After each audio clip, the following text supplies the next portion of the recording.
Elle regarde vers les étoiles, lui vit les pieds ancrés dans le passé.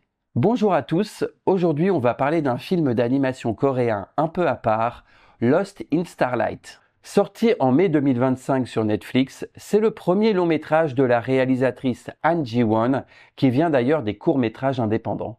Et franchement, pour un premier essai, j'étais vraiment surpris. Côté voix, on retrouve Kim Tae-ri, qu'on adore dans Mr. Sunshine et Little Forest, et Hong Kyung, tout en retenue, qu'on retrouve dans un rôle très intérieur. Mais alors avant de commencer la critique, petit résumé du film. Dans un Séoul futuriste, Na-young, une jeune astronaute, rêve de rejoindre Mars pour honorer la mémoire de sa mère, morte lors d'une mission. Jae, lui, est un musicien qui a laissé tomber ses ambitions et vit au rythme d'un quotidien sans éclat. Quand leurs chemins se croisent, une relation naît à distance, fragile et inattendue. Mais lorsque Na-young a enfin une nouvelle chance de partir, un dilemme s'oppose. Suivre son rêve ou rester pour quelqu'un qu'elle vient de rencontrer. Honnêtement, ce qui m'a le plus touché, c'est la musique. Elle joue un rôle énorme dans le film. C'est pas juste un fond sonore. Elle vous attrape, elle vous enveloppe.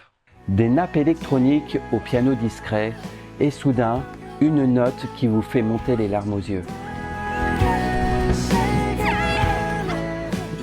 Franchement, on a des scènes où la musique parle plus que les personnages. Et c'est là que le film est fort. Visuellement aussi, c'est superbe. Le contraste entre le Séoul du futur, dense et chaotique, et les scènes dans l'espace, beaucoup plus épurées, presque silencieuses, crée un vrai choc visuel.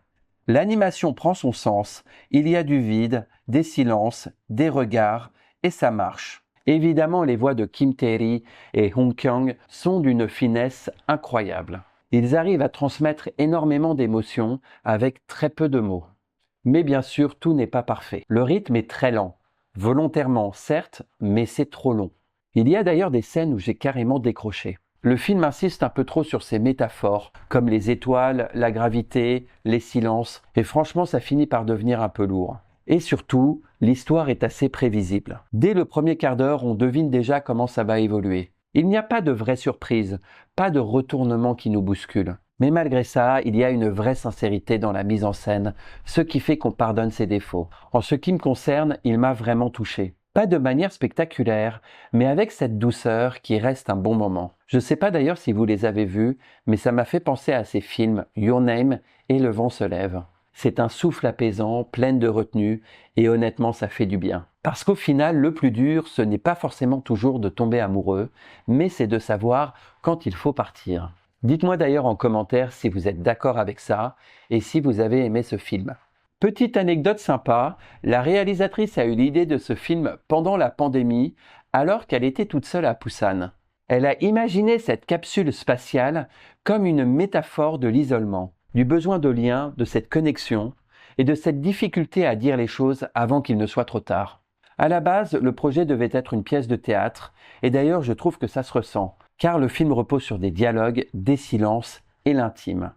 En conclusion, Starlight, c'est pas forcément un film pour tout le monde. Il faut accepter son rythme lent, ses silences et sa pudeur. Mais si vous aimez les films qui prennent leur temps, qui vous parlent doucement mais profondément, vous serez agréablement surpris. Voilà, j'espère que cette vidéo vous a plu. N'hésitez pas à liker, partager et à vous abonner à la chaîne. Et moi, je vous retrouve très vite pour une prochaine critique. À très bientôt, prenez soin de vous. Fighting!